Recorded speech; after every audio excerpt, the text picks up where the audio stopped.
Со ребалансот на буџетот се предвидува јавниот долг на државата годинава да достигне рекордни 9,2 милијарди евра, односно 68,2% од бруто домашниот производ. Ребалансот предвидува буџетската дупка годинава да се зголеми за нови 180 милиони евра. Наместо првично планираните 545 милиони евра, државата ќе потроши 725 милиони евра повеќе од што ќе прибере од даноци и други давачки. Намалени се очекувањата за раст на економијата од 3,4 на 2,1%. Од една страна ветува зголемени трошења за пензии, за не знам што све друго, коли и палати, а од друга страна ветува намалување на даноци. Ќе намала данок на добивка на 5% за големи фирми, данок на личен доход на 8% и слично. И тоа може да се реализира само со зголемување на јавниот долг. Така што цената на тие нивни предизборни ветувања ја гледаме сега, таа неконзистентност. Но сепак и покрај тоа, мислам дека ова зголемување сега што го најавија е прилично големо, дури и за сите тие нивни ветувања.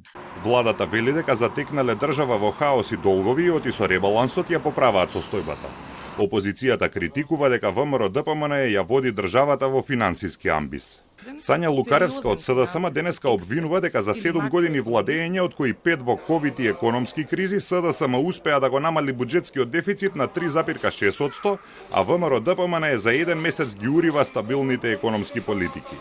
Со буџетот се предвидува буџетски дефицит од неверојатни 4,9% и покачување на јавниот долг на 68%. Само овие две бројки потврдуваат дека ВМРО-ДПМН има намера да ја води државата во погрешен правец. Уште со првиот ребаланс, ВМРО-ДПМН го руши она што макотрпно го градевме во соработка со меѓународните финансиски институции, а тоа е стабилен и одржлив финансиски систем. За разлика од соопштението на СДСМ, Лукаревска избегнува да го употреби терминот амбис, туку вели погрешен правец. Се чини дека висината на јавниот долг им е проблем на партиите само кога се во опозиција.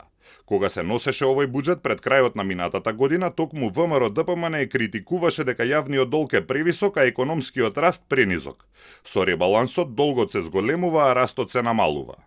Јавниот долг е алармантно висок и на историско највисоко ниво, а економскиот раст ни е далеку под просекот наспроти земјите од регионот. Ова мора да се помени часно скоро, а тоа ви ветуваме дека ќе се случи по изборите во мај идната година. Јовановиќ вели дека тоа е така затоа што партиите го сваќаат зголемувањето на јавниот долг како средство за лично богатење. Јавниот долг секогаш е средство за остварување на лични интереси и затоа кога сте на власт никогаш тоа не е проблем, затоа што со тоа покачување на јавен долг всушност значи ваше лично богатење или тоа е цената што граѓаните ја плаќаат за вие да останете на власт и за вие да се богатите. И затоа тоа никогаш не е проблем кога сте вие на власт, туку секогаш е проблем кога сте во опозиција.